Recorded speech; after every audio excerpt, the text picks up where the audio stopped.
Talk to me. Set this up right. Talk to me. We got it going. Talk to me. What up? What is up? What's happening? I'm like, I'm getting this right. What up, folks? We talking about putting yourself first. Shoot. The queen up in the place. Shoot. We talking about getting selfish on the people. That's what we talking about. Getting selfish. What's up? What's good? What's good? What's happening? Come on. Come on through. Shoot, we got Instagram going, Facebook going, everybody going. Who I got with me? I got Bonetta, Eddie Sean, Tamika, Tony, the Queen, Ollie up in here, Meredith up in here. What's up, folks? We talking about being selfish today. We talking about being selfish. The Purple Palace just sent me a DM. Good. Sure, we take care of all DMs. Look, we take care of them all. Who else I got with me? We talking about being selfish, y'all. Got Meredith, Cheyenne, Jean, Karen up in here. Christy, Tosh, what up? We got Miss Brown up in here. What's good? We talking about being selfish. Now, let me tell you how I got to this subject today. Now, people ask all the time, how do you get people to lose all that weight? And it's very, very simple. One of the first things that we do is put people in the position to win. Basically, we put you in a spot where you can just focus. So, soon as you join, we put you on the Platinum Brick House page, put you on the social page, but also on the Facebook page. Why did I come up with that? Because I wanted there to be a place where you could focus on you. I needed to create a spot where you could become selfish. Extremely selfish, extremely focused. And it made me think about today, why is it that we'll do so much for other people, but we won't do the very same things for ourselves? See, we don't mind letting ourselves down. We don't mind disappointing us. But let that little boy come up to you and say, Mommy, can you take me here? Mommy, can you take me there? Or if the person becomes, a person who always gets into stuff. Some breaks, some happens, shoot, you in the car. You gone. They could be several states away. You in the car. You gone. Let something happen to one of your kids. And they grown. You gone. But let there be a seminar in that very same state that you running to bail somebody out of. You come up with 97,000 reasons. I can't do this because I ain't got time. I don't have time. Gas is high. I just don't have time to be, something that could change your life and take your life to the next level. You don't want to do. But again, let somebody get in trouble. Let somebody beat your kid down in a domestic violence situation. You up in the car like this. Boom. On your interstate. Looking like this. Driving. Mad. Crying. Going to get your kid or going to get whomever. Your sister. Boom. Like this. But again, let it be a Tony Robbins seminar. You ain't going. You ain't It's too far. Man, I gotta go to work on Monday. I'm saying. So, let me, you know what? I'm gonna bounce back and forth and I'm gonna bring people in. Hold on, let me bring Tony in. And I'm just gonna bounce. And I'm gonna find out who's guilty of treating people better than they treat themselves. Tony, have you been guilty before? Have you ever been guilty of that, Tony? I'm guilty of all of that. You're guilty? Everything you just said. You every single thing I done said. Everything. Every single thing you just said. So what you're saying to me is you done hopped in your car. You done traveled high and low to go get somebody, but you know, let there be something across town, you'll talk yourself out of it. Why is that? Why do we give our best to other people and not ourselves? You know, we just don't think. I don't know if we feel like we're not deserving, or, you know, we put other people's needs first and then ours get, you know, put on the back burner. We just do it. You know, mothers do it. People do it. I've done it. We were just having this discussion. Somebody has called me and I just grabbed my purse and went straight to the airport or got straight in the car. And you called me and was like, where are you at? I'm in Maryland. You remember when I called you when you was in Maryland? Yes. Yes, I do. So I'm so guilty of everything that you just said. And then we had a discussion earlier. You know, I have a conference that I've been putting off. And where is it? It's in Vegas. It's in Vegas. Mm-hmm. Have you been to Vegas before? No. Okay. No. So, and tell us about the thing in Vegas. So it's a wedding MBA. It's an annual conference. It's huge. Everybody that is everybody comes. Every year in November, and I always talk myself out of it. I talk myself out of the tickets so far this year. I've come up with every excuse in the book. It's too close to Thanksgiving. I don't know if it's worth it. It's too far. I might not have time to do that. I got other stuff to do. So if you went to that conference, monetarily speaking, percentage wise, how much could that help you with the knowledge and the information that's there? Percentage wise, how much would that boost your business? Would you say? Oh my God, it's just priceless. At least 75%. At least 75%. At least 75% is almost 100%. So basically, what you're saying is, if you went to this seminar, you basically could double your money, right?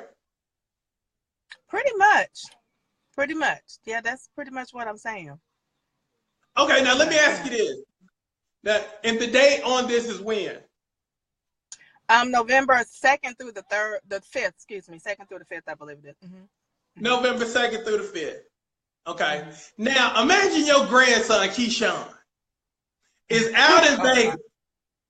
In Vegas, and say he got in some trouble out there in Vegas, say November 3rd. And he calls you and he like, Grandma, I need for you to come out here and help me do this, that, and the other. Would you go? Yes. I wouldn't even think about it. I would just go straight to You wouldn't even. Okay, but you just told me just a while ago that the conference that you're thinking about going could double your money, change your life, and you're not sure about going. But if your grandson got caught up in some stuff, there's no thinking about it. You on the bird, you in Vegas in 3 hours. Right.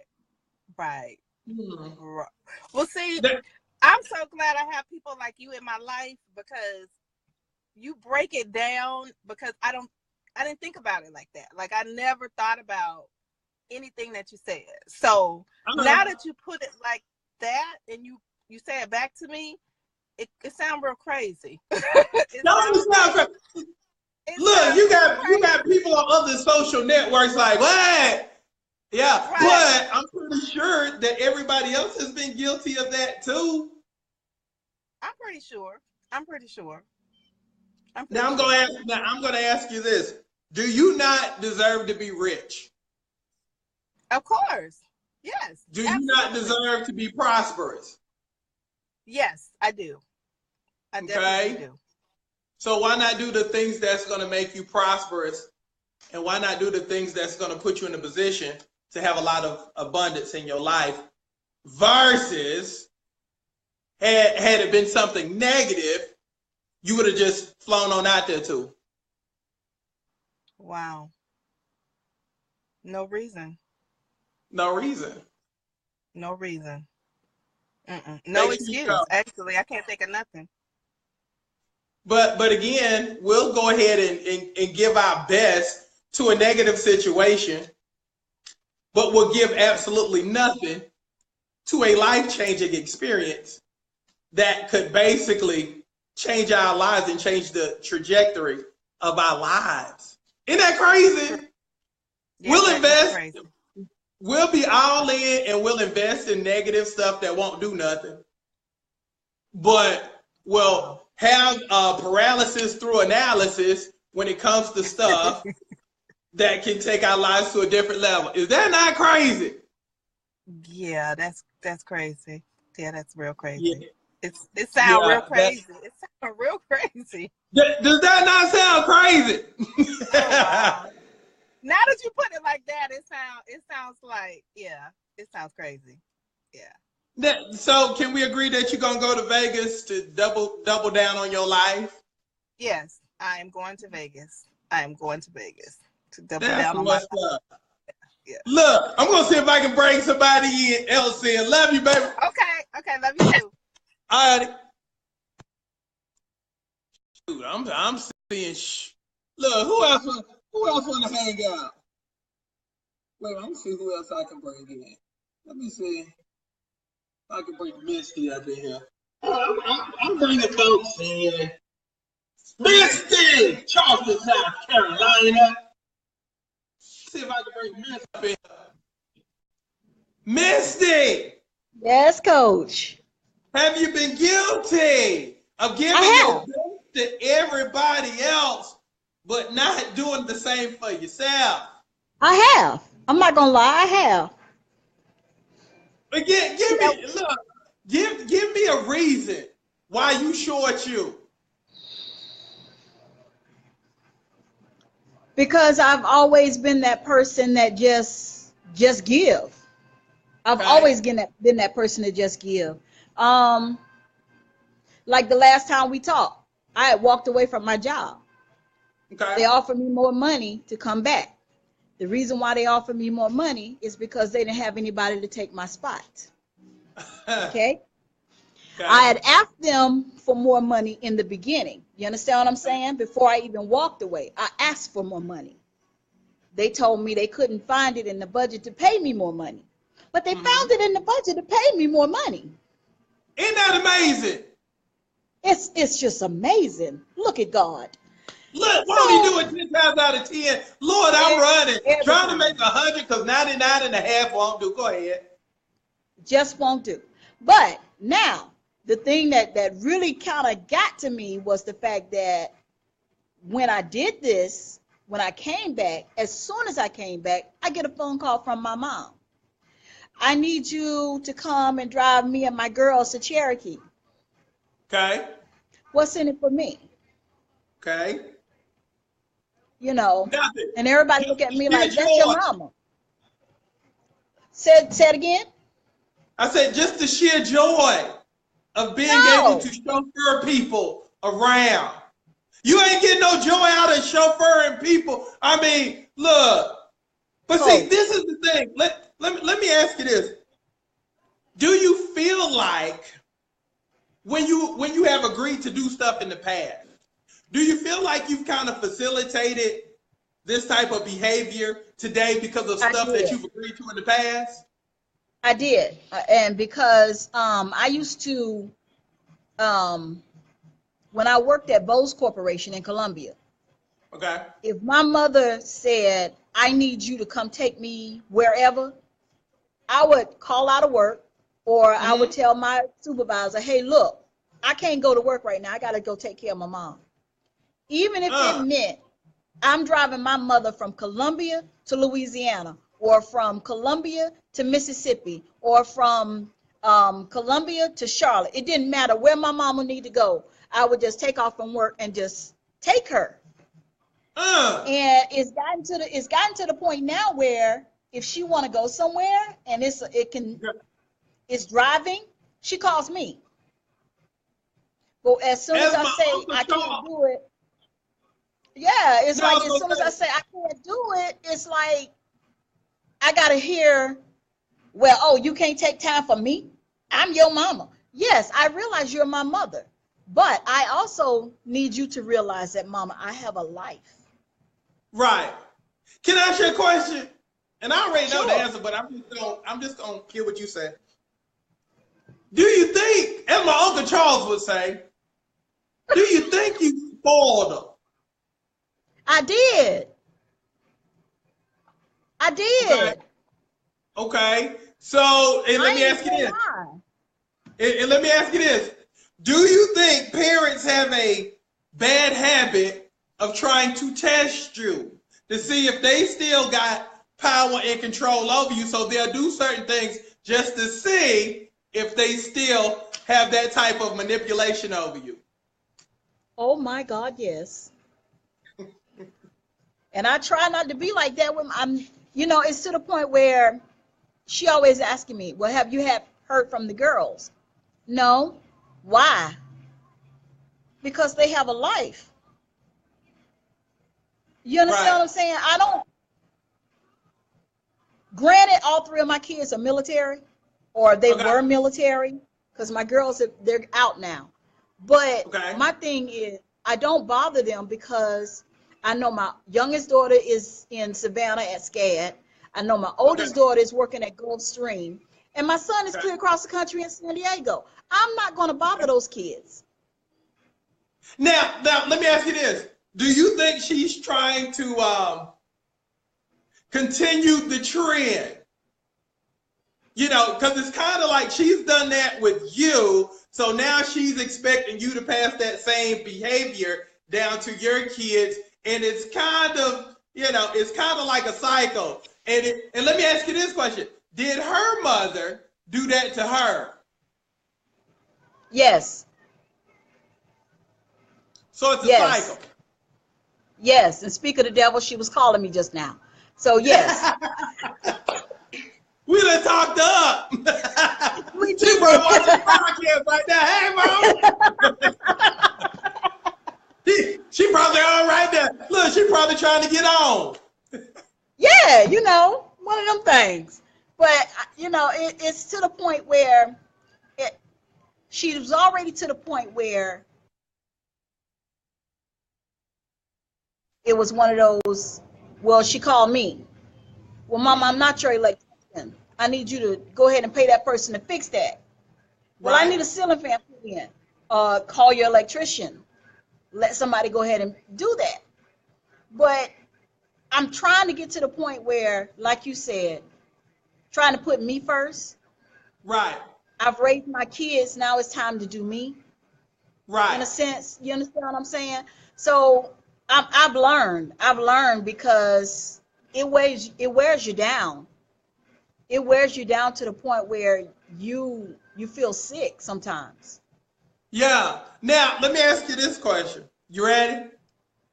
Do you think is her husband still alive?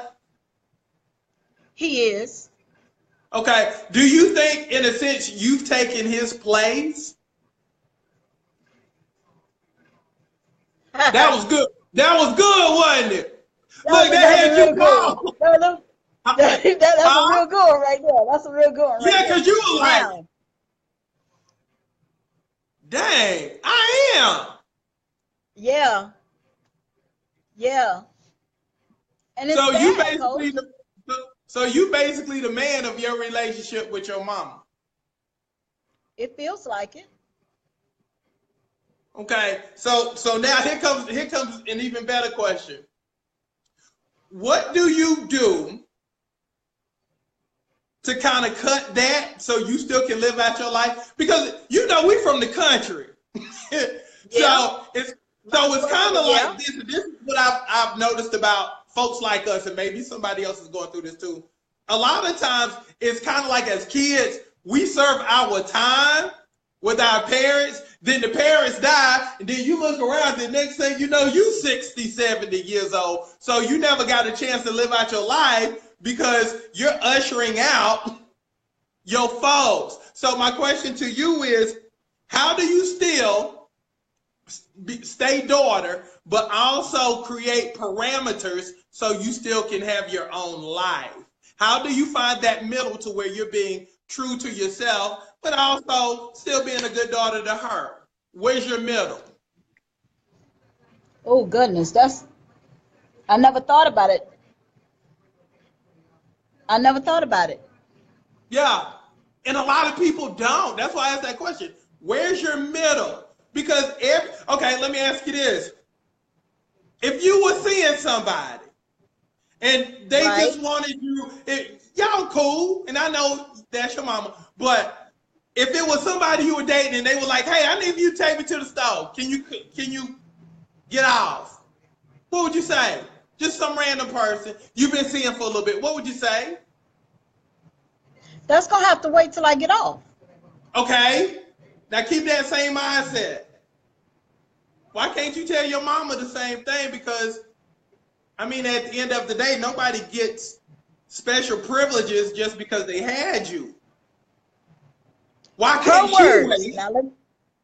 Why can't you wait? Yeah. That's true. But here's how she flips it, okay? And I'm learning her little psychology, you know. I have to remind her, I took psychology in school too. You know, you're not the only one that took psychology. I understand it too. So my words to her is, when I say, well, mama, I have to work, but you're the boss. You can redo the schedule. That may be so, but I'm not to that point where I'm just going to leave my people in the store for a week at a time and take a cut in my pay. Right. You understand? There's protocols in order for me to get paid time off versus me just taking time off and saying, look, I got to go. It's an emergency. I got to go deal with my mom. No, I can't do that. Now, if you're having surgery and you can't get where you back and forth because you don't want to call your sister, then I advise you to either call your brother or your sister. Wait. So she has a sister. Mm-hmm. So wait. Okay, so let's go back. So she has a sister, 2 brothers, and a husband. But she's constantly writing you. Hallelujah. He figured it out. Okay, now let me give you something good because I'm about to point that finger at you. Now, is the reason why she always hopping on you is because you allow it versus the other ones who kind of say no or done frustrated her to the point to where she don't even want to ask them no more because either they done said no or always coming up with excuses. That's good, ain't it? Yes and yes. Now, because I'm that child, that true, and because I'm that child that's always been there, I've always been right there. I've always been in the vicinity, and she hates it like she hates it right now. I'm in Charleston, and she's in Columbia. She hates it because I'm not right around the corner. Right, you're 2 hours away. You understand what I'm saying? I'm 2 hours away instead of being right around the corner. Right. She hates it when I lived in Jacksonville, North Carolina. She hated that. She hated it when I lived in Philadelphia. So my thing is, I'm the type of person, I'll pick up and go. I care nothing about going. Okay. Just to get away from Columbia. But you say that she hated it when you were in different spots. Do you think she hated it because A, you weren't in proximity, and B, you couldn't be controlled? Yes and yes. Okay. So what do we do for boundaries? Because again, you still try. Yeah, you done got you. How much? Tell the people how much weight you done lost. I have lost approximately 144. You done lost 144 pounds on my program. Now I have. Okay, now I'm about to hit you with some stuff. You ready? You lost over 140 pounds, and you look beautiful. Yeah. You look gorgeous. But my question to you is, how can you date somebody else? How can you marry somebody else if you're already married to your mama? I'll just look away on that one.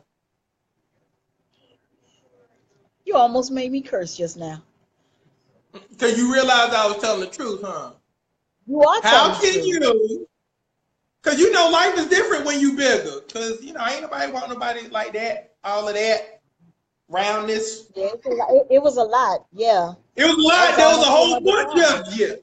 Look, there was a whole bunch of you. But now, shoot, you looking good. You all curvy. Shoot, you smile a little different. You swag a little bit different.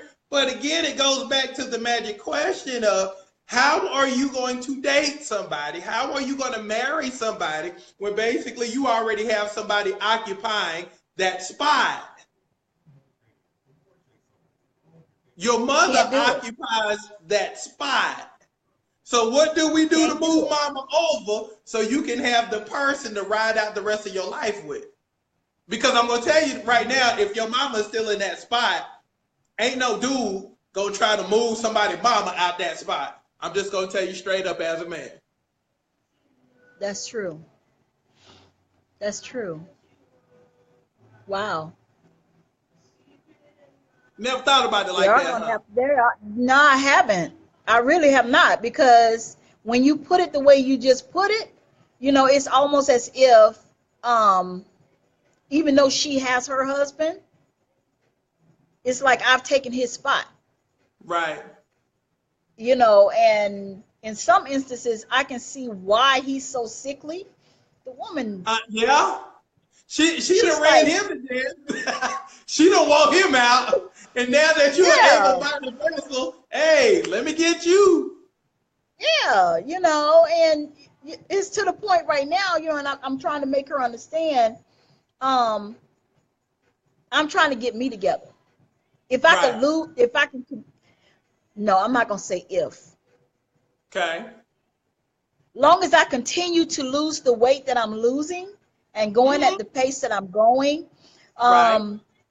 my ability to walk and move around has gotten a whole lot better. Because I was born with arthritis, so it's to the point where the doctors have told me by the time I turn 40, I would need both knees replaced and both hips replaced. Well, I haven't had that surgery, and I'm not going to have it. Right. Now, you understand? So now let's think about this hypothetically. And I'm just throwing some hypothetical stuff, okay? Let's say you have a 10-year window, hypothetically speaking. Let's say you got a 10-year window, and you done got your fine on, and you done worked hard to get back to where you are. Magic question. Say you have a 10-year window, but that 10-year window is occupied with your mama. Your mama is occupying that time and space where you could get the person you want, but you have a 10-year window. Now, what happens if that 10-year window closes up, something happens to your mama, your kids are independent, what happens to you? I'm lost. I got to pick me up. So I didn't have any problems with that phone. Oh, yeah. So long story short, look, can we agree that we're going to set some boundaries? But yes. That's what's up. Look, I know you got to get back, but I hit you back. All right. Thank you, Coach. Love you, baby. Love you too. So, long story short, look, y'all got to start being a little bit more selfish. Like, for real. Because, I mean, Tony talked about the issues with her kids. Okay? Misty just talked about the issues, you know, with her mom. And a lot of y'all can either identify with one or identify with the other. Either you're constantly doing something for your kids or you're constantly doing something for your folks. But what about you? I mean, what about you? At what point in your life do you get to live your life? Because you're right there in the middle. Right here in the middle. Okay? Again, you got kids here. You got your mama here. At what point do you get to start living? So I'm going to leave you with this. No matter if it's your mama, no matter if it's your kids, establish boundaries in your life so you can live your life.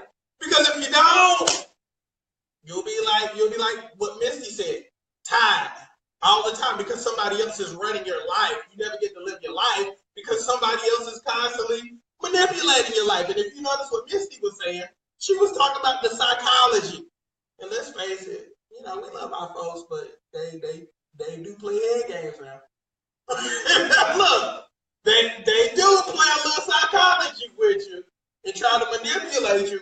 But at some point, you know, you just, no matter who it is, you still got to establish boundaries, or, you know, you're going to live a life based upon somebody else, and you'll never get to, you know, become grown until your parents are dead. Is that not crazy? And you got kids, but you can't become grown. Look, but you can't become grown until your parents are gone. Now, what kind of life is that? Not one at all. So set boundaries. Start becoming more selfish because your time is right now. Don't wait until somebody dies, or don't wait until your kids have a family before you can start living again.